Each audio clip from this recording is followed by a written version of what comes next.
Welcome to the last time we call this podcast the Nick and Jared podcast. From now on, we finally came up with a name. It's going to be called the Cover 2 podcast. It's two guys covering anything in sports, news, and entertainment. I'm Nick Nenad. And I'm Jared Smith. And on today's Cover 2 podcast, we're going to be talking about the latest week in the NFL, which is week 2. We're going to be giving you all the storylines from anything from the Rams' first win in LA to Jimmy Garoppolo getting hurt.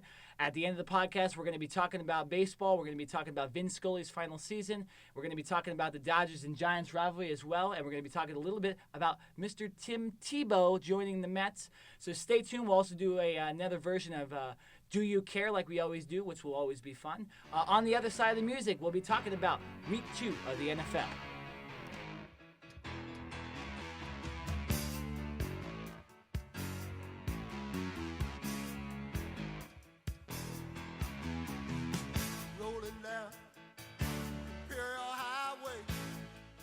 The Los Angeles Rams are back in the Coliseum after a 22-year drought, and they came back somewhat strong with a 9-3 victory over the Seattle Seahawks, which most people think is a huge upset, seeing as how the Rams got completely demolished in Week 1 by the San Francisco 49ers. This game, not many highlights. It was really all about the field goals, and in my opinion, really about what Seattle was not able to do. Russell Wilson is still visibly hurting from his ankle, and he's not 100%, and that definitely showed in this week's game as the Rams were able to pretty much keep Seattle's offense off the field. And even though they still haven't scored a touchdown in this 2016 season, they're 1-1. Nick, what do you think? I just want to touch on a little bit of the significance of a team returning to LA. There was a lot of buzz around this Southern California area since, like we've said before, we do the podcast in Southern California. So this has been a big deal to us. It's been a big deal in every news outlet covering any sport, and it was a big deal on Sunday.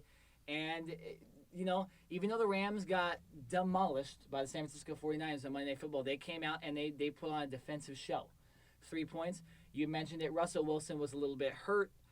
If you watched the beginning of the game, Russell Wilson's ankles were spatted up, taped so that he literally couldn't run. That's what it looked like.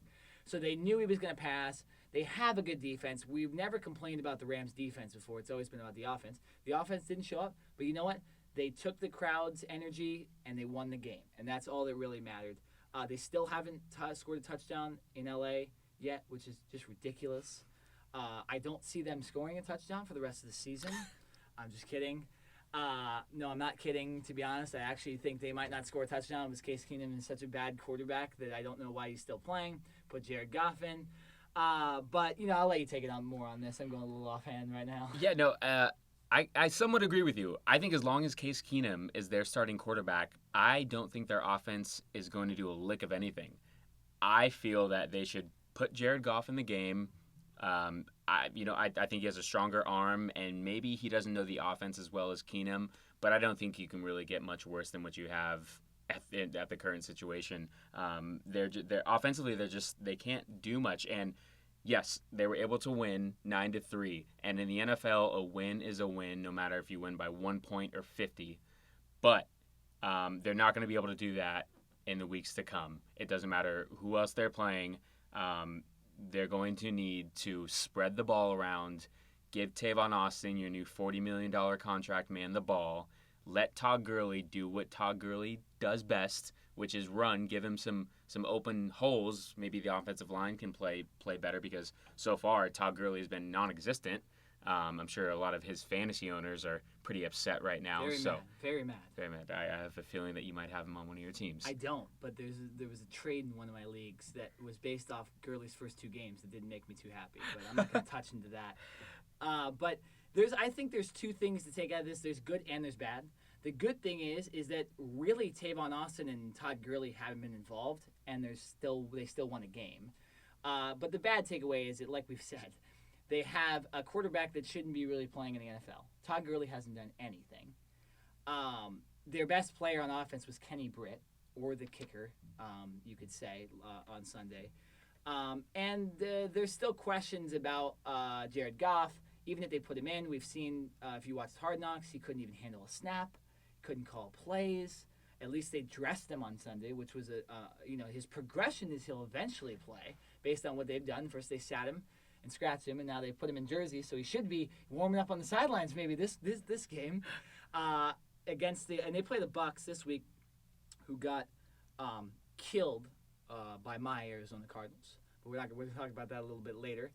So they'll have another kind of favorable matchup. It won't be too high of a team, but you know what? There's good and bad, and hopefully they can play better because we're forced to watch them every week because of broadcast things here in LA. So they better be good. But that's all I'm saying. We'll move on to the Cleveland Browns being the Cleveland Browns. If you watch the game between the Browns and Ravens this Sunday, you know that the Browns were at one point winning 20-2, and they lost 25-20, which means that Baltimore went on a 23-0 run and won the game. Granted, the Browns quarterback, Josh McCown, did get hurt, but he came back into the game. But typical Browns fashion, right, Jared? I feel so bad for Hugh Jackson. I mean, he's so energetic, and he's got his new team, and he's got RG3, and, you know, things are looking up. And even though they're still in somewhat rebuilding mode, they got rid of all the bad from years past, and they're starting fresh. And you just kind of have this sense that maybe they would come out and, you know, have somewhat of a healthy team, maybe a consistent quarterback for most of the year. And what happens? Week 1, RG3 goes down. Week 2, Josh McCown goes down. Who's starting in week 3? Cody Kessler from USC, the third-round pick. I just don't know what to say about these quarterbacks anymore. I think there's just a Browns curse. I mean, Tom Brady could be the starting quarterback of the Browns, and he's going to get injured. It's just, I really can't explain it. I feel bad for Hugh Jackson, like I said, but the Browns will be the Browns. Their defense is not good at all. Very inconsistent. They give up way too many big plays. You know, they show flashes in the first half when they're up 20-2, correct? Yep. And they show some flashes, and then in the second half, Joe Flacco comes out and decides, you know, maybe I'm going to chuck the ball around a little bit. Mike Wallace, I believe, had a long touchdown, and words can't, you know, I don't have the words to describe the Cleveland Browns. I'll let you.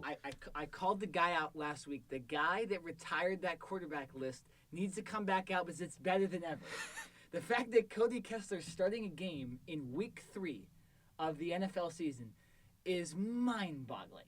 I mean, Kessler wasn't even that good at USC for his last year, at least. And now he's playing for an NFL team? At least he has guys around him, and in week 4 he gets Josh Gordon now, although Josh Gordon just had an arrest warrant put out for him for I didn't read into it, but it was some child support thing or something like that. The last guy you want to hear about anything involving the police is Josh Gordon. But you're going to get Josh Gordon, you have Terrell Pryor, and I'm forgetting some, Corey Coleman as well. So he has weapons, but still, you're right, there's a Browns curse. Hugh Jackson is now being dealt the full hand of a bad Browns team. Guys, I called this earlier in the season. I said the Browns would suck. I didn't know how bad it would be, but I said they would suck. And they're doing it again. It's unbelievable. You know, I think this is going to show how well of a coach Hugh Jackson really is. He's down to his third-string quarterback, and Hugh Jackson is known as being an offensive guru, and especially kind of building young quarterbacks and you know, making them very, very good. So I think this is really going to be on the coaching staff to have to come together and come up with certain strategies and certain packages for Cody Kessler to be effective and to, this is only week 3. So the season isn't over. You know, you can't finish quite yet. So they're going to have to be very strategic and come up with a different look in week 3 to give Cody Kessler a chance to win. And so now we're going to move on to another crazy quarterback situation, which is going to be the New England Patriots coming up this week. New England is going to play the Texans on Thursday Night Football. So a short week, the worst possible thing that could have happened for a team that lost their quarterback. But if you don't know, Jimmy Garoppolo hurt his AC joint, which is essentially he hurt his shoulder, in the game against the Miami Dolphins. They still won the game because of the Patriots, and they never lose. But they had to play a little bit of Jacoby Brissett on Sunday, and he's going to be the starter. And they're now feeling that Brady suspension 100% now. And you know Belichick, even though he's a guy that can really make anybody good, you know he's feeling the pressure now to have another quarterback do well, which is going to be tough for sure. What do you think about it? Listen, is Robert Kraft still the owner of the Patriots? Yep. Is Bill Belichick still the head coach of the Patriots? Yes, sir. Then I will never, ever count the Patriots out. I know. It's ridiculous. I won't.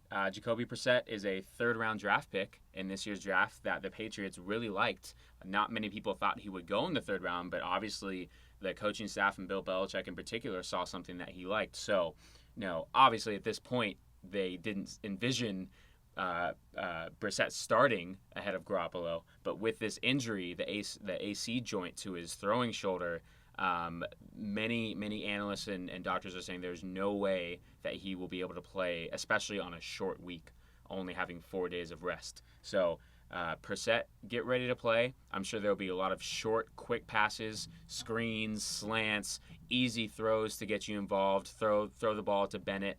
I don't believe that Gronkowski is going to play. I believe he might still be a few weeks away, but just easy passes. Don't just be a game manager. I mean, the Cardinals were legit defense too, but they kind of tore them apart a little bit. But looking at it with a guy that he got in a couple throws, I believe he was 6 for 9 for like 90-something yards in the game Sunday. But that they were already winning by a lot, so they didn't really need a pass, and they kind of could go on cruise control. But I think if you're looking at that game, it's going to be tough for a backup quarterback that's really never seen legit action in a game where it's close and the crowd's going to be loud because it's going to be in Houston. And so you got to think it's going to be tough. But like you said, they got Belichick.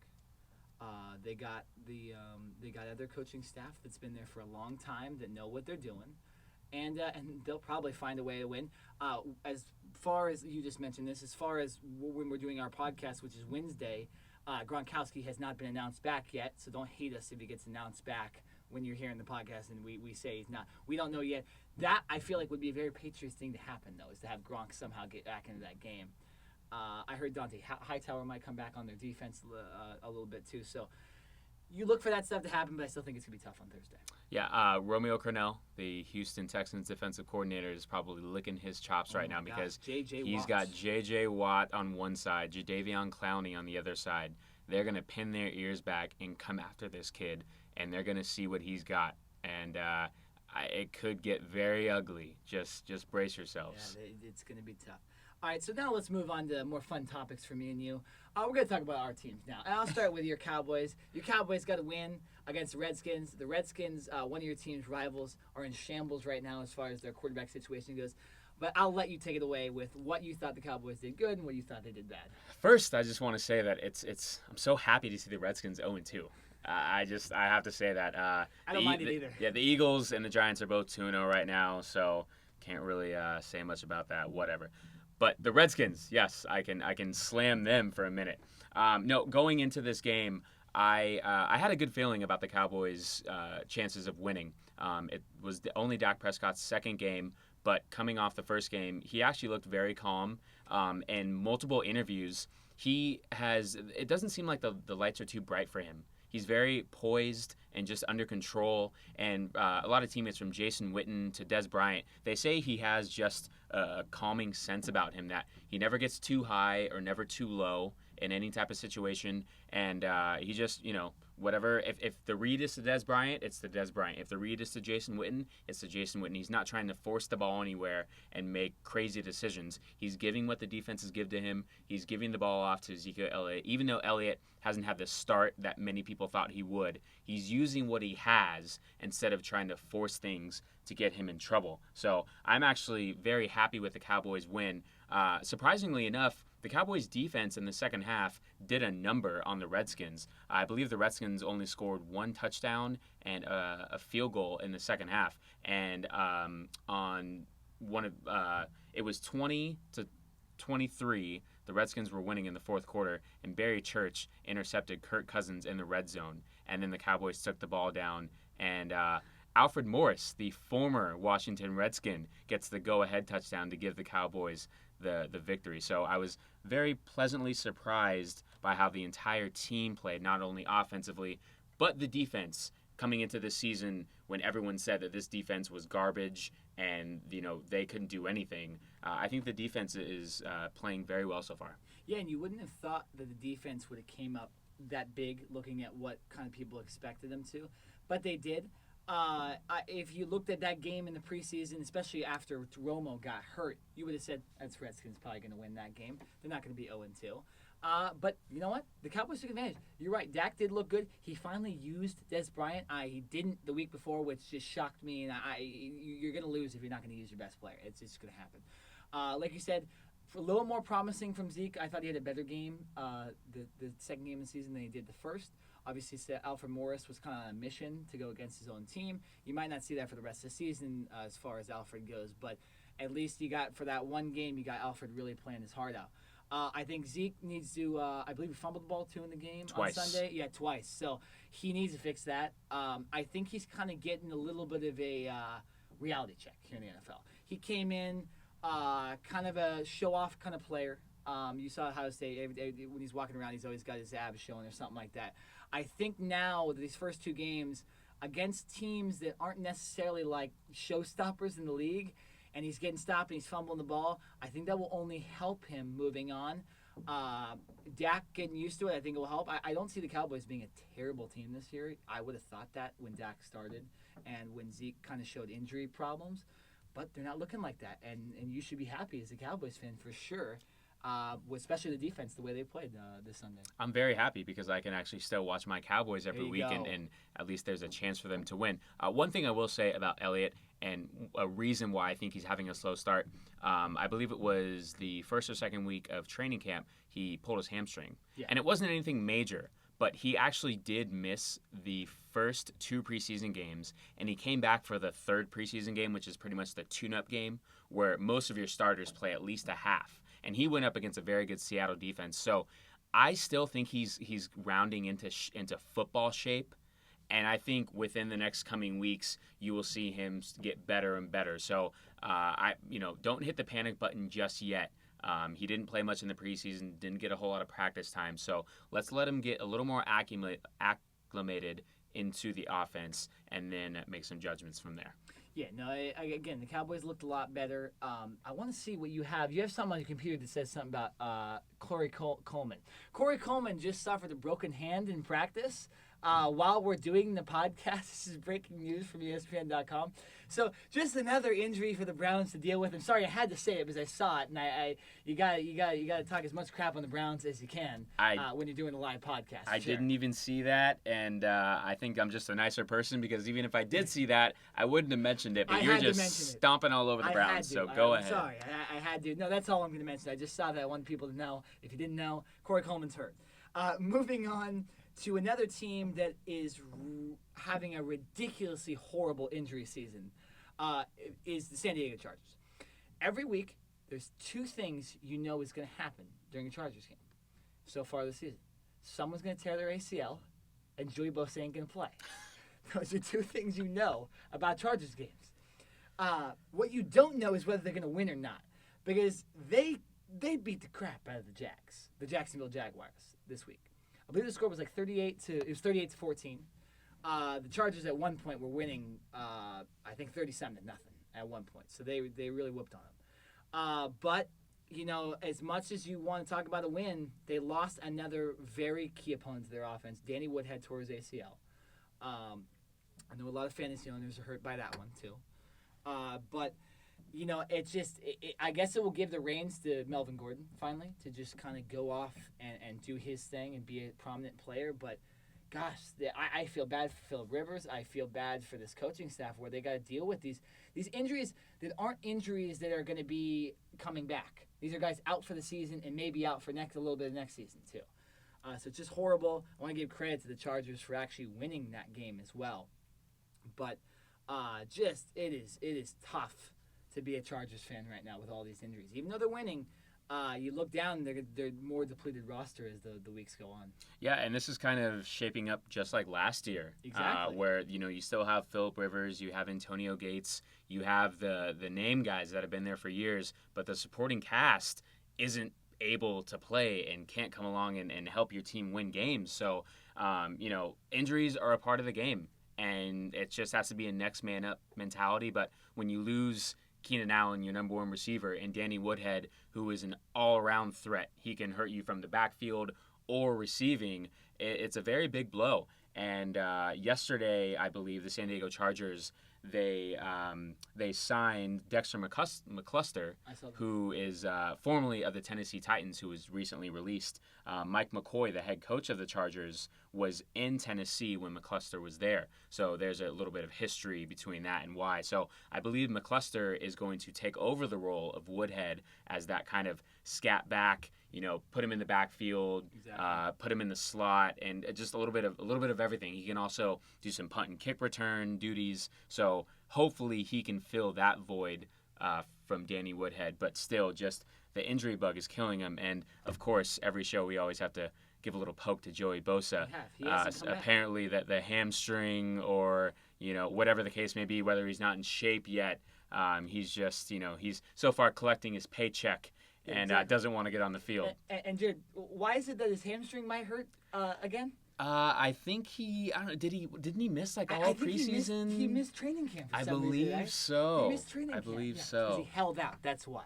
Okay, enough about Joey Bosa. More about a good side of the Chargers is that we mentioned these injuries, 2 straight weeks of injuries, but this week you saw 2 guys step up. It's Melvin Gordon stepped up. Travis Benjamin stepped up in Keenan Allen's place. Benjamin had over 100 yards, had 2 touchdowns. You probably can't expect that every week, but still, it's one of the reasons they won. And you have to give a little bit of hope for the Chargers to win some more games. They have an easier division than they had last year with the Broncos not having a quarterback and stuff like that. So they're going to get more wins than they did last year. You just got to hope no one else gets injured. But you got to love, as a Charger fan, and to see guys like Gordon and Benjamin really step up. And Phillip Rivers is happy too, because he doesn't have to haul the load on the entire thing. But so we'll move on. Not much more to talk about with the Chargers. We'll move on to my team, the Arizona Cardinals, rolling over the Tampa Bay Buccaneers. This was a game that looked like it was going to be a closer, low-scoring game after the first quarter. It was 0-0, and then the final score was 40-7. This is very like what they did last year to teams. Not necessarily where they didn't score points in the first quarter, but there was a lot of the Cardinals. A lot of their games, they make it look like college games with the amount of points they score and the differential. I remember the betting lines looking at the game before Vegas were like 49, because you'd expect the game to be like 35-24, but it was 40-7 Cardinals. Everything fired right as far as the offense went. The defense was absolutely outstanding. To point out a guy, he just was announced NFC Defensive Player of the Week, was Marcus Cooper, a guy the Cardinals signed 2 weeks ago, pretty much out of nowhere. Or I believe they didn't sign him. I believe they traded for him for a 7th-round pick or something like that. But a guy they just brought in to be a backup corner, and he probably won the starting job, to be honest. But we'll see if they do this next week against the Bills. Hopefully they do, because you want to see a team that was projected to do well. They did that this week. They kind of put away that New England Patriots loss a little bit. I still feel it in my heart, just because I don't like the Patriots that much. But as far as the Cardinals go, good week for them. I want to know what you have to say, because you're going to have an unbiased opinion on it. Yes, I am, and I give all the credit to the Cardinals. I feel like they came out and just demolished Tampa Bay. I want to pump the brakes a little bit, though, because I'm not totally sure if it was the Cardinals' defense that was just completely dominant, or was it Jameis Winston just having a really bad game. He had 4 interceptions, and like you had mentioned before the show, he should have had about 6 or 7. He was making poor reads. The Cardinals' defense is known for showing exotic blitzes and having different packages than many other teams. But still, when you throw 4 interceptions in the NFL, you're not going to win, period. And it shows by the 40-7 blowout loss. You mentioned Marcus Cooper, who had the 2 interceptions. Patrick Peterson had an interception, and DJ Swearinger also had an interception. So the defense was just all over the place. The Cardinals' offense really didn't have to do much. Apparently, Bruce Arians wanted to score around 50 points. You had mentioned this to me as well. He was kind of upset that they didn't score more points, but that would have just been adding, insult to injury. Tampa Bay really couldn't do anything, and it was because of their quarterback. So now, like I said, the Cardinals played well, but I feel that Tampa Bay also just gave them the game. So I think they should, don't get ahead of yourselves. Reel it in a little bit. It's only week 2. So you're playing the Bills this week, so I know you're confident again. I am confident, yes. Yes, but still, just pump the brakes. We're only in week 3, my friend. I'm seeing this too. Jameis Winston threw 52 times. That probably had to do with Doug Martin getting injured in that game, but you're right. Jameis Winston played horrible. Really weird because he played well last week. They played Falcons, right? Yes, last he had week, he had 4 touchdowns in week 1. I say last week, but we're talking 4 about interceptions week 2. It's a weird turnaround. I guess you don't, if you're a Bucs fan, you don't know what to expect now because of what happened. But you're right. The Cardinals, you don't want to give full credit to them because James did play horrible, and they got their running back injured and stuff like that. Patrick Peterson did a pretty good job on Mike Evans too. That's always going to fall to your offense. But overall, good week for the Cardinals. A good bounce back week, especially after that New England loss, and it will be interesting to see what they do against the Bills. Moving on to some other NFC teams. This was a topic that was talked about a lot on social media and in sports news outlets a lot.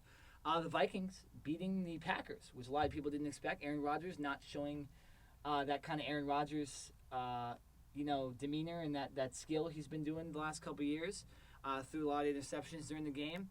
But I think my biggest takeaway from this game is that Adrian Peterson is out for 3 to 4 months. I think you can take any win you want. But if a guy gets hurt a guy that big to your franchise, one of the best players in the league gets hurt, I think you almost forget about the win immediately. And I'll let you take it over the reins on this one. This is tough because the Vikings defense is very good, and their defense can keep them in almost any game. But when you lose your starting quarterback for the season, and Teddy Bridgewater, and then in week 2 you lose one of, if not the best running back in the league, it's just going to be tough to compete, man. I mean, Sam Bradford came in and did a nice job. He threw for 286 yards and had 2 touchdowns, no interceptions. He was sacked 4 times. Now the Vikings are going to have to rely on McKinnon and Asiata to carry the load. And they are good, secondary backs, guys who come in and give Peterson a spell. But there's no way that you replace that type of player. So I think the Vikings also, because they play the Packers twice a year, I think they know that team a little better and are able to game plan it's pretty much a little little differently than most. So Aaron Rodgers also didn't have his greatest game. I believe he fumbled twice, if not 3 times. So he had a multitude of turnovers that just kind of buried the Packers. But this is a tough loss for the Vikings, who had a lot of upside, and many people saw them going to the playoffs, if not making the Super Bowl this year. So very tough loss. Yeah, I know. We predicted them to make the playoffs. I would shy away from that now, but of course you are when both starting quarterback and running back are out for a significant time. Like I said, Jerick McKinnon, I heard, is going to be the starter. Matt Asiata is going to be the backup. So at least you know that they're going to put the reins on kind of one guy. I don't know how good McKinnon is. I haven't seen him enough. Another guy that stepped up for the Vikings was Stephon Diggs. But the problem with that is when you don't have a running back that's fearsome, they're just going to cover him because they don't really have anybody significant in the wide receiving core other than Diggs. And Diggs wasn't really significant before this year. So maybe someone could come out of the run. Maybe you have Laquan Treadwell, the rookie, play well or something like that, or maybe Charles Johnson. But difficult. It will be a tough go for the Vikings. They play Carolina next week, too, in Carolina. Good luck. So we'll see how well they do there. Carolina still, I feel like, is pissed off that they lost to Denver. But it will be tough. And it's sad to see all these injuries. I mean, the amount of running backs injured specifically this week was ridiculous, and especially significant running backs, too. guys there, the leaders of teams. And especially it hurts for the Vikings because they lost their quarterback. Sam Bradford played well, but how much are you going to be able to do without a solid running back and not too good of a wide receiving core? So, it's too bad for the Vikings. Packers need to play better as well. Like you said, Aaron Rodgers didn't play well either. But, we'll see what happens. We'll move on to our last topic for the NFL. It's Carson Wentz and the Philadelphia Eagles, a team you're familiar with, being an NFC West guy. They're 2-0, and they beat Chicago. They beat them, I feel like, less than they should have. They should have whooped on Chicago. The takeaway from this, I took two takeaways, is that Carson Wentz really does look comfortable in the pocket. It's a Monday Night Football game, so everyone gets to see it. Some of these other games you don't get to see if you don't have Sunday ticket or something like that. But this game I did get to watch, and I really watched Wentz closely. They do a lot of short passes with him. But, he looks poised. And it's a little easy in Chicago because they don't make any sound while the other team's on offense, which is kind of ridiculous. I call out the Chicago fans. Get louder during the game. I mean, come on.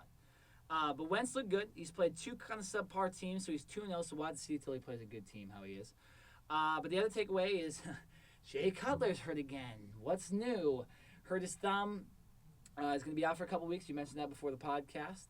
I think it's time for them to maybe think about not having Cutler as their quarterback anymore. The guy's too injury prone. It's almost like a little bit with the Cowboys with Romo. Like, what do you do with this guy now? But it's a good quarterback when he's healthy, but he gets hurt so often. It's hard to kind of give the reins to a guy like that, and I'll let you take over from there. Yeah, I think it is difficult, from a fan standpoint to see why do you keep putting this guy in when, number one, he's injury prone, and number two, he's not winning you football games. From a front office standpoint and from a team standpoint, you signed him to over $100 million contract. So you're going to put the money on the field as long as he's healthy and he's able to play. That is just my little 2 cents. Mm-hmm. Going on to the Eagles, they're 2-0, but they played Cleveland and the Bears. Exactly. So I think they've had, good wins. They did what they were supposed to do, is beat the bad teams. Now their schedule is going to get a little more difficult. They play, I believe they're at home against the Steelers this week. The Steelers. So that will be really, in my opinion, their first big test of the year with Big Ben, Antonio Brown coming in, D'Angelo Williams, who's had a very, very good season, filling in for Le'Veon Bell while he's still suspended. So I think this is going to be a big test for the Eagles at home to see if they can really match up with a good team, because so far Chicago showed me absolutely nothing on Monday night. And by the way, the Cowboys play the Chicago Bears this Sunday night. If the Cowboys don't win handedly, I'm not going to be a happy camper next Wednesday. Oh, man, I hope they win. Without Jay Cutler, they lost Lamar Houston to a torn ACL. They lost their starting middle linebacker, Danny Trevathan, the former Super Bowl winning linebacker for the Denver Broncos last year. He also has a thumb injury, and he's having surgery. So he will be out for, I believe, a month, if not longer. They also lost their 2 starting safeties and their nickel cornerback. So if the Cowboys, I don't care if the Cowboys put their 3rd-string quarterback in the game. If they can't beat the Bears, the Cowboys need to just surrender the rest of the year. I'm just going to say that right now. Man. So sorry I got off topic a little bit. I just wanted to put that out there and put the Cowboys on notice. There is no excuse this week, none whatsoever. I'll take it back to the Philadelphia game against Pittsburgh. I just want to say one thing about it. The Steelers are known to have a pretty good front four. So you got to think that the running game will kind of be stuffed a little bit. So we'll really get to see how Carson Wentz plays against a defense that he should do well against, but a good team, and it's probably gonna be a shootout. If you're watching the game, it'll probably be a fun game to watch because there'll be a lot of passing probably because both teams have kind of showed that they're pretty good against the run so far this season. But now I have a question for you. We started out this NFL segment with the Rams. I'm going to end with the Rams. With the way Wentz has played, how bad or how how good does the Rams pick look, and how good does the Eagles pick look? Do you get what I'm saying? It's what do if you had to redo the draft? Obviously, what would you do now if you were the Rams? If I'm the Rams, I'm fine. I still wait. They are choosing to keep Goff on the bench and let him get mental reps of the game. That is their choice. Who knows if they're going to play him later on in the year, depending on what their schedule looks like and what their record is.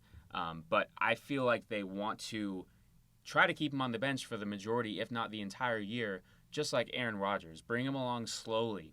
Let him learn the offense, learn the actual plays and the words of the offense, which he never had to do in college. So it's a bigger adjustment than just learning other defenses. You actually have to learn an entire playbook. So until I see Goff on the field, I personally cannot make that judgment. I will say Carson Wentz is making the case for why he was chosen number 2 overall, but I still want to see Goff on the field first. Yeah, and I have to agree with you on that. I just want to see if you would trash the Rams a little more, to be honest. But you didn't, and that's fair.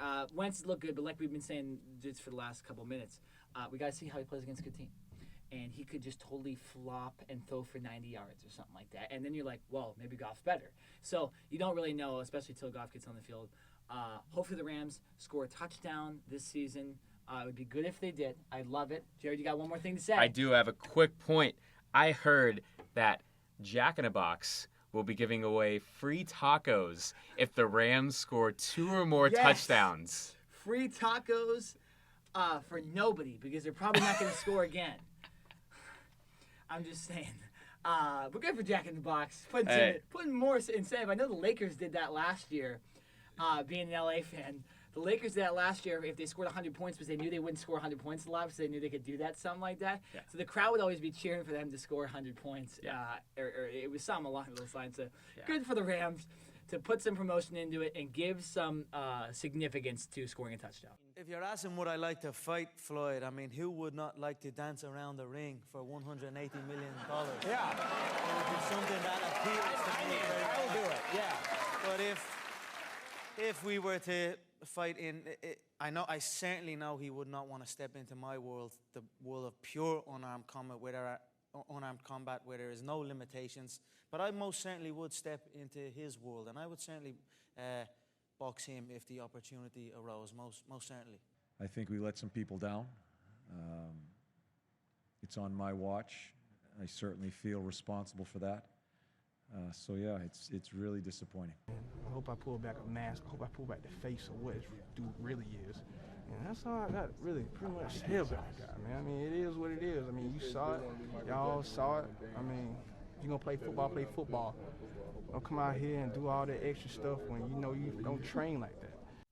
Oh, it's that time of the podcast again. Right after you hear those random sound bites, you know it's time for Do You Care? Another edition here on the brand new Cover 2 podcast. It is the first time Do You Care is going to be featured on Cover 2 podcast. So, Jared, to start it off, do you care that Josh Norman will cover Odell Beckham Jr. this Sunday? I care, and Josh Norman should have been covering the opponent's best receiver from day one, not only because he is a new $75 million man, A lot of money. but because he's the best corner on the team. And in week 1, when Antonio Brown gets 2 touchdowns against your second best corner, and then week 2, Des Bryant goes off and has, I believe he had 7 catches, if I'm not mistaken. Something like that. Something around that. 7. I mean, he had a lot of catches. Odell Beckham is as good as Des Bryant and almost as good as Antonio Brown. He's a top 5 receiver in the league, put it that way. Yes, I do care. Josh Norman needs to travel with the best receiver of the opponent's team every single week, period. Nick, do you care that USC head coach Clay Helton denies being punched by freshman offensive tackle E.J. Price and is starting freshman Sam Darnold over senior Max Brown? I do care because, like I say almost every week on this podcast, this USC season gets worse and worse. First, this weird rumor that Coach Helton got punched in the face comes out because E.J. Price, this highly touted freshman, I believe you told me before the show, he was the 8th best offensive lineman. He was in the top 300, so a very good player coming to USC. He's now leaving. They're citing Helton's citing it's homesick. I believe that's true. There's a lot of guys that leave. I don't know where this rumor came from. It's probably just some media member trying to get some publicity and making something up. But otherwise, on to the other topic of the thing is Sam Darnold. He's a freshman from here down in Orange County in San Clemente. He's played in a couple games. I do care that he's changing the quarterbacks because I didn't see a reason why Max Brown should have been pulled, because I believe it's coaching staff's fault. I believe it's been the play calling that's had USC lose these games. So I see no reason for that, and I feel like that is a desperate move by the USC head coach. Jared, do you care that LeBron James and Mark Wahlberg are doing a movie together? I don't really care. I mean, they're both stars, obviously and respectfully, and I do like them both. But you know, it's going to be, unfortunately, probably some type of Hollywood movie.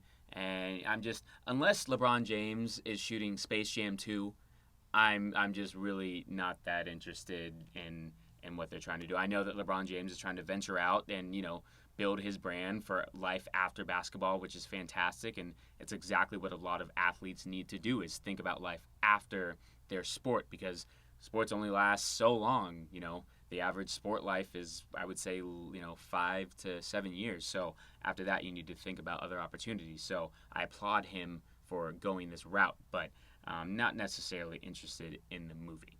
Sorry. Nick, do you care that Jamal Crawford of the LA Clippers wants to play 5 more years? I do care. I'm a Clipper fan. I've said it before on the podcast. Jamal Crawford, I believe, is one of their most significant and key players. As the sixth man that comes out the bench, he's the best sixth man in the league, maybe one of the best sixth men ever. They should name the award after him. So to say he could play 5 more years, I believe he could. He doesn't look like he's in his high 30s right now, but he is. So I believe him, and I hope for Clipper fans that he stays and he does play 5 more years. I think that'll be really good, and he's fan favorite, so I hope he stays. Jared, do you care that the New England Patriots have said that Julian Edelman will be the backup to Jacoby Brissett this Sunday? I do care. Or this Thursday. Yes, I do care. First of all, they're on a short week. Like you said, they're playing Thursday. So instead of having a full week to prepare, you have about 3.5 days, including travel. So Jacoby Brissett was the third-string quarterback, and I believe he also did some scout team work during practices. Well, now he's your starter, and you don't really have a scout team quarterback or a backup. Julian Edelman played quarterback in college, so he does have a little bit of familiarity with that position. I'm not going to be surprised if on Thursday they throw some random packages where Julian Edelman does have the ball, whether it's wildcat or some type of formation to get him comfortable, just in case Brissett gets injured, or if Brissett just does awful. You know what I mean? I can see a situation where if he's thrown 2 or 3 interceptions and he is just not looking good at all, who knows? Bill Belichick, he's the mastermind. I don't put anything past him. Nick, do you care that Team USA Hockey is already eliminated after only 2 games? Yes, I do. This is so disappointing for any hockey fan out there that at least lives in the United States, that the U.S. got trampled over in 2 games. They lost 4-2 to Team Europe, and then they lost 3-0. I'm not sure who they lost 3-0 to. I wasn't paying attention that much. But you don't expect a team of all-stars to lose 2 games in a tournament where they were one of the main focuses going in. They have an all-star roster. What people are citing the reason they lost for is they were focused on being more physical than more of a skill game. A lot of the other teams, if you look at their rosters and look at the way they play, they're fast. They have a lot more skill. They have a lot less bruising kind of players. The problem with people saying that is the Team USA's general manager is Los Angeles Kings general manager Dean Lombardi. That's his whole thing. That's why LA won 2 championships the last 4 or 5 years.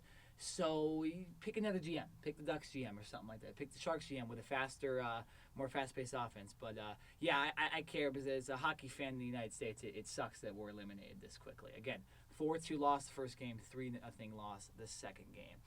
Jared, do you care that Ryan Lochte feels hurt after his Dancing with the Stars incident? Not at all.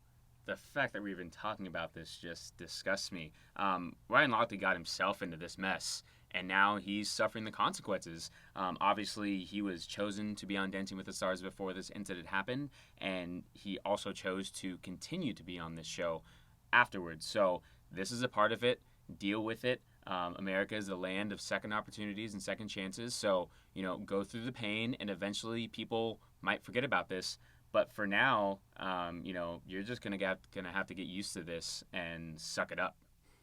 Plain and simple. Nick, do you care that Floyd Mayweather said he isn't trying to set up a fight with Conor McGregor anymore? No, not really, because I didn't really think this fight was going to happen in the first place. And I feel like this is Floyd just trying to avoid everything like he always has. He did in his boxing career. It would have made a lot of money for him, for sure. But I have a feeling he would have kind of gypped the rules anyways in his favor, and he would have cheated or something like that. So I didn't really think it was going to happen. So no, I don't really care. Hopefully it does, but no, that's not really that big of a deal. Jared, do you care that Colin Kaepernick has been receiving death threats? I strongly care. Do people not have anything better to do than sit behind a computer or write a letter to someone and send him a death threat?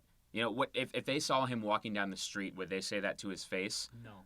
I highly doubt that. Kaepernick is quoted as saying, "There's a lot of racism disguised as patriotism in this country, and people don't like to address that, and they don't like to address what the root of this protest is." I feel that there's a lot of people who still don't necessarily understand exactly what Colin Kaepernick and many others are actually protesting. So until they understand that, I don't think there's any reason for these type of death threats. I think it's childish, and it's showing that racism is still prevalent and is still around, even though it may not be publicized like it was back in the 60s and before. So I do strongly care about this topic, and I think it's something that needs to be talked about a lot more. Yeah, and it's a topic that we have to keep talking about every single week, whether it be on Do You Care, one of our main topics. It just seems like there's a lot of stupid people still out there doing stupid things.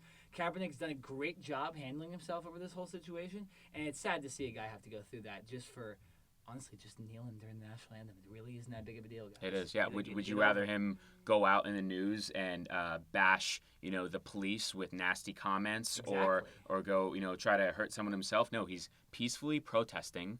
He has the right to protest, and you also have the right to judge. Yeah. That's why America is great. That is that you do have the right to judge. But as far as sending a person death threats, That's not judging. that is taking it way too far. And in my opinion, those people are a bunch of idiots. Yep, I agree. Nick, do you care that David Ortiz has hit the most home runs for a player in their final year?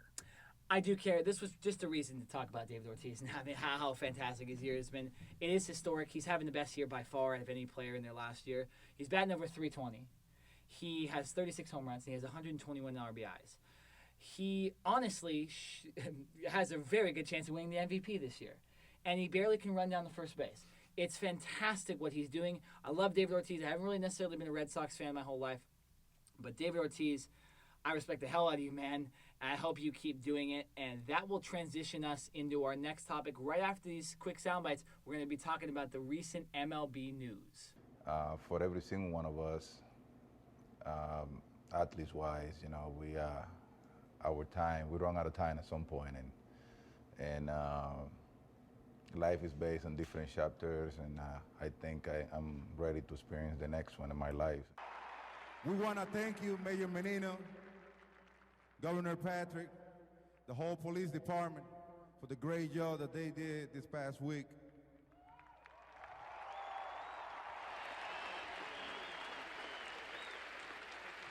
This is our city.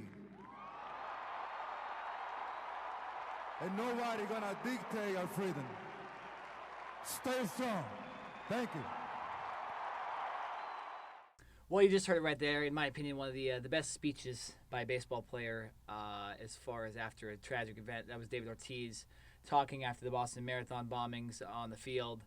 We just want to talk a little bit more about David Ortiz to start the baseball segment since we transitioned off the last segment about him. Jared, I'll let you start since I talked about him just a second ago. He's just I follow the Angels frequently because they're right in my backyard.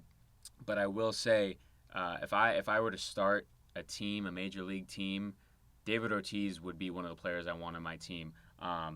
He's had, in the last 4 years, he's hit over 30 home runs, and it's more than just the stats with him. It's his leadership, his mentality, his just, I want to win at all costs for the team. That's the type of guy that you want in your locker room, and it's just, I think it's contagious. I think, even from the young players to Dustin Pedroia and the veterans, it brings everyone together. And if I'm, any type of manager, I want David Ortiz in my locker room. Yeah, and Ortiz, he definitely rubs off on some of those guys. I mean, every player loves him. Anytime they interview anybody about him, because they've covered a lot of games this season for him, everyone, just kind words. Nothing bad to say about him. He's like a dad to a lot of the younger players. I just want to bring up some stats as far as this season goes. We mentioned that he has the most home runs by someone that is in their final year. This season, he's batting .318 with 36 home runs and 121 RBIs. Again, we're doing the podcast on Wednesday, so by the time we release this, it could be even more or something like that. But that's a precursor to what it is. And he also has the highest OPS in the entire league. OPS, if you don't know, it's pretty much how many times a player gets on base and how many extra base hits they're hitting during the season. And he's the best. And he's ahead of Mike Trout by a lot, who a lot of people think is the best player in the league. So I think no doubt David Ortiz wins the MVP this season. I think that would be a fantastic send-off for him. I think he totally deserves it. There was a lot of guys in the beginning of the season that you said we're going to win the MVP. Not one of them was David Ortiz. It's a magical season so far, and the Red Sox look like they even have a chance to win the World Series this year too. So, and we'll transition out of David Ortiz. We just want to give a little bit of we want to give him a little bit of credit and talk a little bit about him since it is his final season. This is probably will be one of the last times we talk about him until the playoffs, likely. Yeah. And we'll transition to a less spectacular player for sure. Another lefty in the East. It's Tim Tebow. He reported to his fall recreational league team, which is standard for younger players. It's not something they just put him in. It's standard for anybody signed during the period that he was signed. And Jared is going to tell us some of the jersey information that just came out. Yes, so it turns out Tim Tebow fans are very excited about him potentially playing baseball. I say potentially because he still hasn't played, and all of this is just hype so far. So I want to pump the brakes a little bit on, everyone saying that he's going to make it to the majors and he's going to do wonders just like he did in the NFL. And, yeah, just hold on. But apparently, after the first day of his jersey going on sale, it was shown as the #1 bestseller on Fanatics and MLB's online shop ahead of stars like David Ortiz and Chris Bryant of the Chicago Cubs. So that's a pretty alarming stat. And another thing, actually, usually you are not allowed to, teams are not allowed to sell a player's jersey or name unless they're on the 40-man roster, which obviously Tim Tebow is not. But Tim Tebow actually decided to sign a bridge agreement with the official jersey supplier Majestic Athletic last week. And that pretty much allows the company to merchandise Tim Tebow before he makes it to the majors. So it was also in agreement with Tebow, and it was something that he wanted. So just very interesting that so many people are buying his jerseys ahead of all these other stars. I know. It is really weird. I guess it's for those jersey people that want to collect jerseys. I mean, if I was collecting a jersey, that'd be one you just collect, even if he doesn't pan out. It's like, oh, I had that. You remember when Tebow tried to play baseball? Yeah, I have that jersey. Exactly. So I guess that's the only reason it's probably selling. It is the fact that it's the best-selling jersey is surprising to me, because that means millions of people potentially are buying this minor league, recreational league jersey, which just sounds stupid and ridiculous. I want to give my opinion on the whole Tim Tebow playing baseball thing. Since we never really talked about this, we kind of chose not to involve some stupid topic like Tebow, but he actually made the team, and he's kind of in the minor leagues now.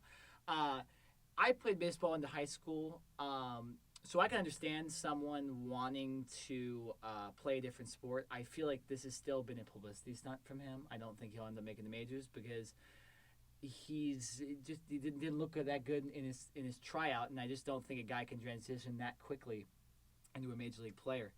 But as a guy that was a pitcher only in high school, that's what I was.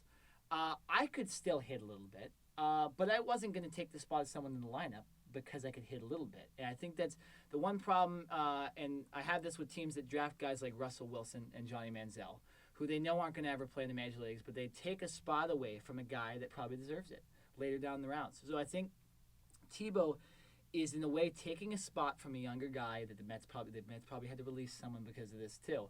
And it's really because he's a celebrity and he's a former NFL player. So I kind of want to get your take on this whole thing with Tebow playing baseball. Yeah, I think that's a very good point, and something that many people don't think about is how he's taking away an opportunity from someone else who has probably been playing baseball since a little kid, through high school, through college, and this is their dream, and now maybe it gets squashed or they have to play somewhere else because now Tim Tebow and his celebrity status has taken over. I'm kind of on the fence on this one. I agree with what you say, but if I'm Tim Tebow, I feel like he actually is a genuine guy. And, if he says he wants to go to try to play baseball again, who am I to tell him no?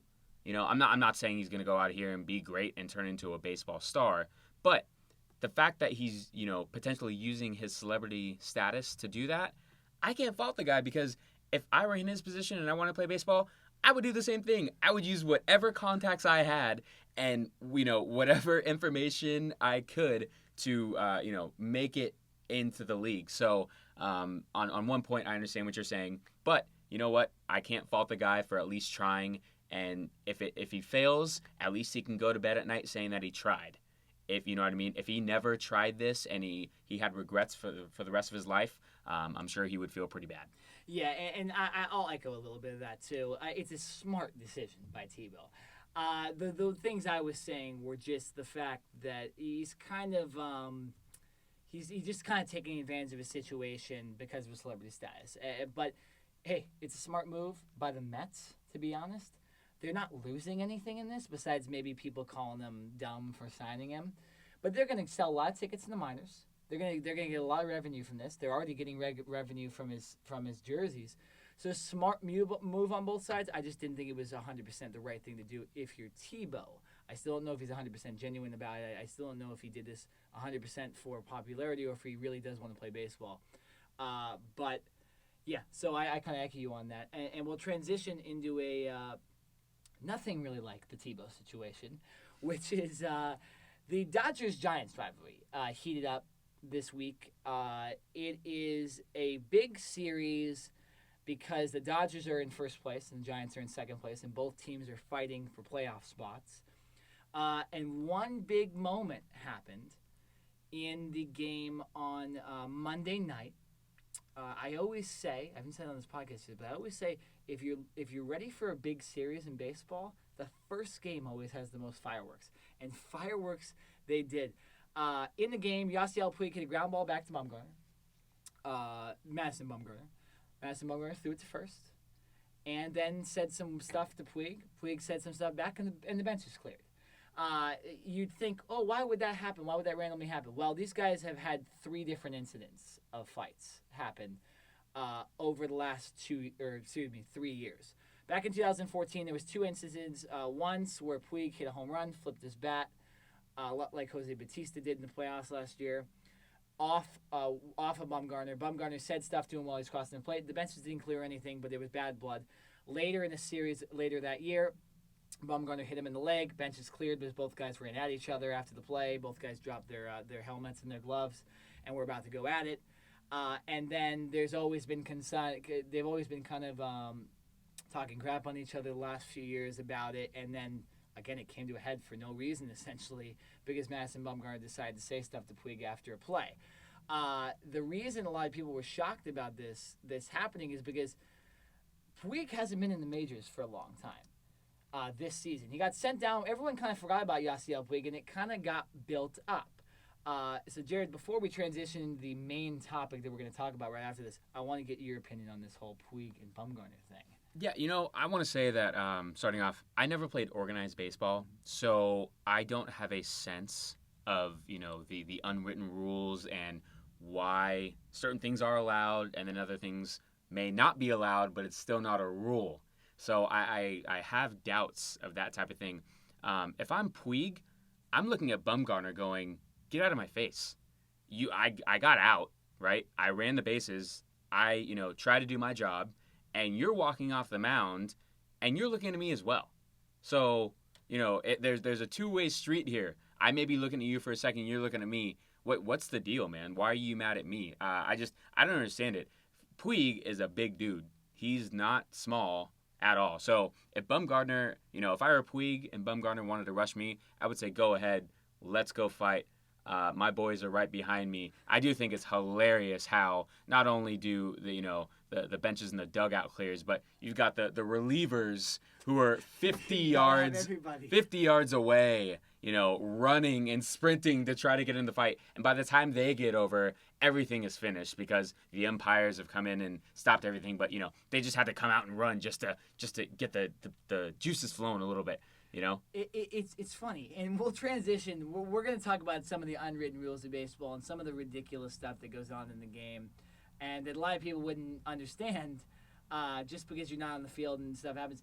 One of the biggest things I've always said is why does there have to be 5,000 people on the field during a fight during the game? Why does everybody have to come out? I love it. I love when there's 70 guys and then 2 guys throw a punch and then a bunch of people get tackled and coaches end up on the ground. I remember a couple years ago, Puig was involved in this one too. Puig got hit in the face. Got hit in the nose. Actually took it like a champ. Got hit in the face by a Diamondbacks pitcher in a game, and then later the Diamondbacks pitcher hit Dodger pitcher Zach Greinke in the head. Incited a brawl that Puig was in the middle of. The guys went over to the dugout under the camera well, and guys from the Dodgers were trying to tabletop Diamondbacks coaches over into the camera well. And this is based on because there's so many people on the field. The main guys that were involved were pitchers and relievers that weren't in the game and had no involvement in the game at all. So again, I don't understand it.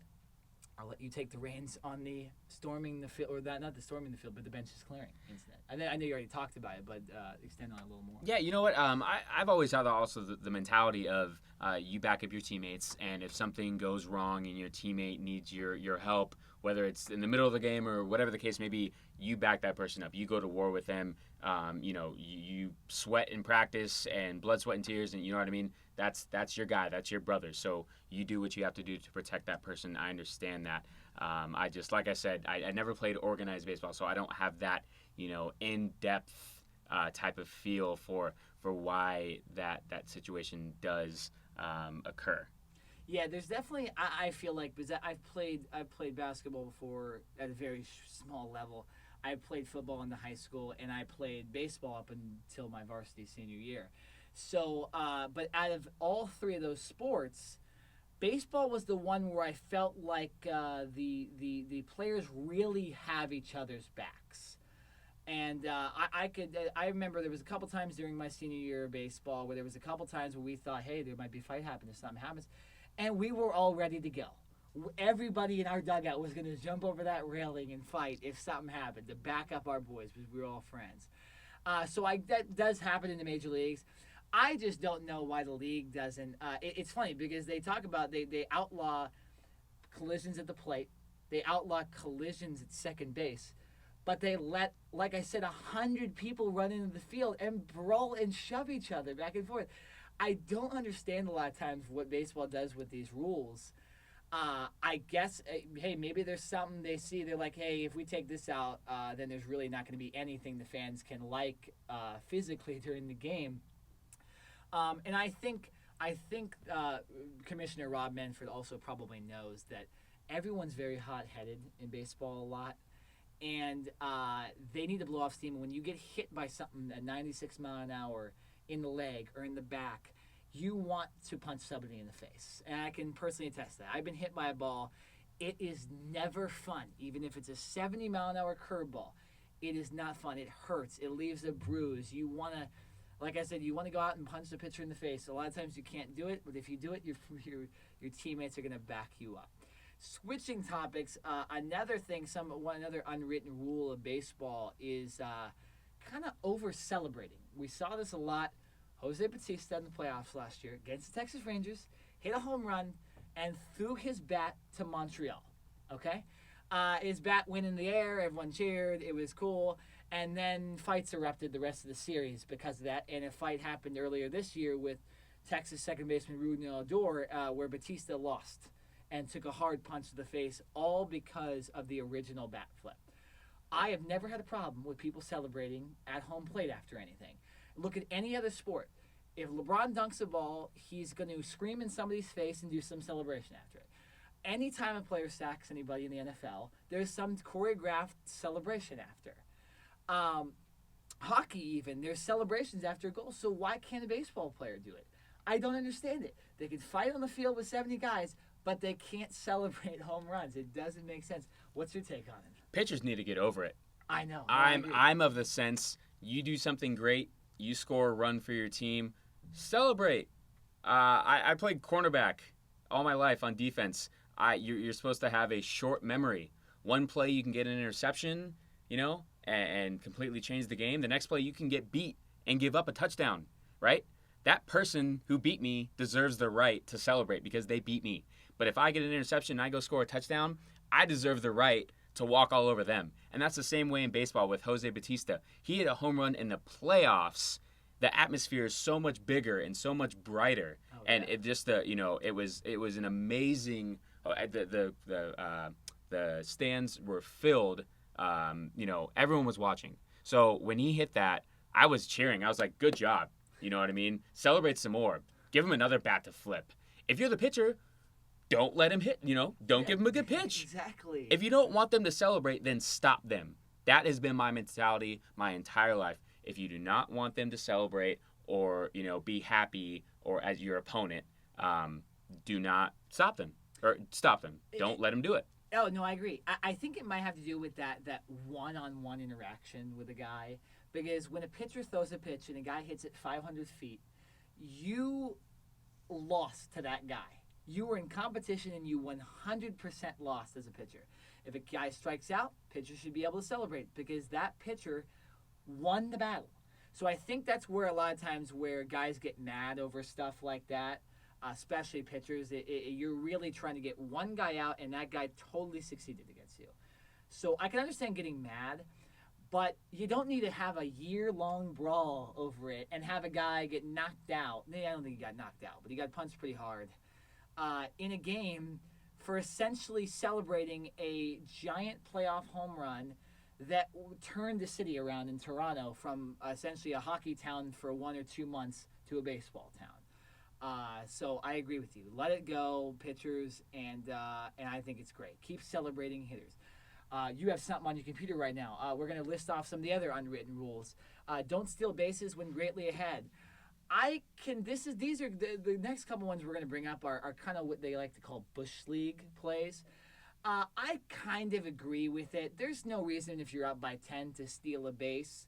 But then what happens a lot is a guy will get hit really hard in the back by a pitch, and then other stuff will happen. Again, I think people just need to stop taking stuff so seriously, especially if no one's getting hurt by it, okay? At least if Bautista's throwing his bat or someone's sliding into second really hard, you're hurting somebody. You're potentially hurting a guy's career. It's different. And with these home run celebrations and with these stealing bases, it's not that big of a deal. Another one is when a player throws a ball back in from the outfield, and an infielder will a lot of times fake a tag or something like that. They'll fake a throw back to the pitcher to get the guy to walk off the base, and they'll tag him out. They call it Bush League. It's called the hidden ball trick. Okay? You know what it is? It's a smart play. Let it go. Another one I was thinking off the top of my head I can't think of, so I'll let you take the reins on this right now. Yeah, no, I'm probably going to sound like a broken record.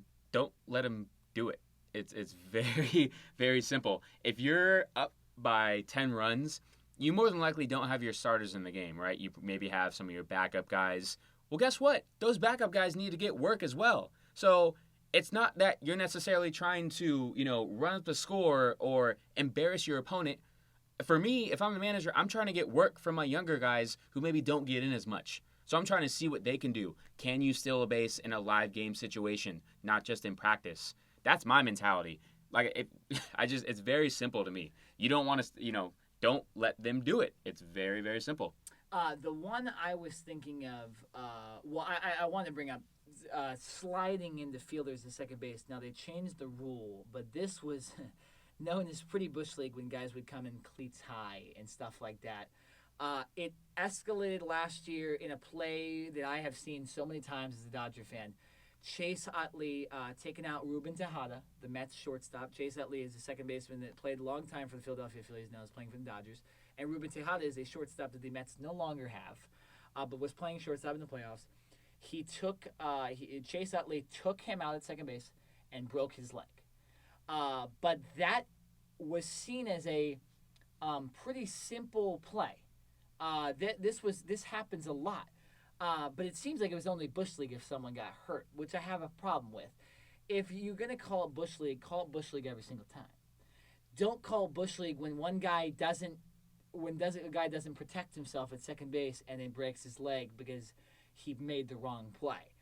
They changed the rule, which I hate a lot. I think there needs to be some physicality in baseball. There needs to be some way where you don't just let a fielder catch a ball and do whatever he wants and tag near a base or something like that. So your opinion on the slides in the second base that kind of no longer can happen anymore? Yeah, sports as a whole is leaning towards safety, and the safety of its players, starting from the little leagues all the way to the majors with every single sport. So in today's world, where there's so many lawsuits by former players because of injury, and because sports are now broadcast on so many different networks and more people get the chance to watch sports and they see, nasty hits and big collisions and that type of thing, baseball and the NFL, the Major League Baseball, the NFL, the NBA, and the National Hockey League, they have no choice but to side on the caution of error. You know what I mean? Agreed. So they have to protect the players, and this is what they feel is, the best way of doing it. So it may not be the best in terms for the fans because it may be taking away some of the physicality or some of the excitement that, baseball causes, but that's how they're looking at it. I agree. One more one. This is the one I was thinking of the entire time. It was this one really gets me, and I don't understand why this is a thing and why this is an unwritten rule. When a pitcher is throwing a no-hitter, you are not allowed to lay a bunt down. And well, you brought it up actually on the computer right now. You're not allowed to put a bunt down to get on base. I don't see anything wrong with that because you're beating the pitcher as a hitter. What's the difference between a walk and a bunt? Nothing. You're still getting on base. What they want you to do is not take the easy way out. Well, have the pitcher get his butt off the mound or have the third baseman charge and make a play to get somebody out. What's the difference between a guy during a no-hitter hitting a line drive into the outfield and a guy making a diving catch rather than a guy bunting down the line and a guy making a one-handed grab and throwing a guy at first? What's the difference? Do you see a difference in that, Jared? None. No. So that one is the one that frustrates me the most. I think if you are in a no-hitter and it's nobody out in the ninth, bunt the ball down the third baseline and deal with whatever you have to deal with after that. Because it is way better to not get no hit than to, we got no hit, but we could have bunted, but it's an unwritten rule. It's ridiculous. Thoughts on the bunt? It's very ridiculous. They're competitors. You guys are athletes, and your job is to go out and try to win. So if you were getting shut out by the opposing pitcher, you're losing, right? And as far as I know, no one likes to lose. So you do whatever you can. Why would you want to not bunt and just sit there and potentially strike out just so the opposing pitcher can celebrate and have a no-hitter? Exactly. And they can be at Sports Center all night, and you're going back to your house or you're going back to the hotel sobbing because you guys just got no hit. Are you kidding me? It's unbelievable. I will bunt and take the heat all day, every day. Every single day. There's that rule to me is unbelievable. I don't understand why that even exists. And if a player on my team didn't bunt or didn't try to get a hit because it's an unwritten rule or they didn't want to break the rule or anything like that, they'd be sitting on the bench the next game. I can tell you that. Yeah, no, I totally agree. And to transition the end of the baseball segment today, We both are going to give our thoughts on Vin Scully. ESPN crowned him the man, the voice. I personally believe he is the best announcer to ever live in any sport. And I will argue with you on that every single day. And I think it's hard to argue on that. Vin's been announcing for 67 years. That's older than both my parents. That is a ridiculous amount. And that's just the Dodgers, by the way. That's just the LA. He's been announcing the Dodgers. He has seen Jackie Robinson play, and he's seen Clayton Kershaw play. Personally, one of my goals in life is to become a sports announcer, and Vin Scully has been the number one guy that I look up to during the sport. So to see him retire, it's going to be sad. The last couple of years as a Dodger fan, we haven't been able to listen to him because of TV deals, but I had plenty of time to listen to him. It's going to be hard to not have him. I'm going to be going to the game Friday night when it's Vin Scully Appreciation Day to show my appreciation for him. But Vin will always be the best of all time, and you'll be dearly missed next season and really for the rest of baseball history, to be honest. Yeah, I think we can both agree that we both have a strong passion for sports, and we both want to go into the broadcasting field. So we look up to icons such as Vin Scully and Chick Hearn, and just what they have done for the sport and for others trying to also get involved is, you can't thank them enough for what they've done. And the fact that Vin Scully was able to announce games by himself. He still does it. And he still does. It's mind-blowing to me because when you watch sports games today, there are at least 2 announcers in the booth, if not 3, and there's usually 1 sideline announcer. So you have between 3 to 4 people always talking. Vin Scully, now for the past few years, he's only been announcing home games for the Dodgers. Correct. He hasn't been traveling with them. I think he's been traveling to Anaheim and San Diego. Yes, close. But yeah, he hasn't been going on long road trips with the team. But still, when he is broadcasting, I mean, the stories that he has, and he could go for days, and it never gets old, whether he tells the same story or a new story that you've never heard before. The best thing is he's had a passion for it since day one. He hasn't done it for the money or for the fame and where he's gotten to today. He's done it because he loves baseball.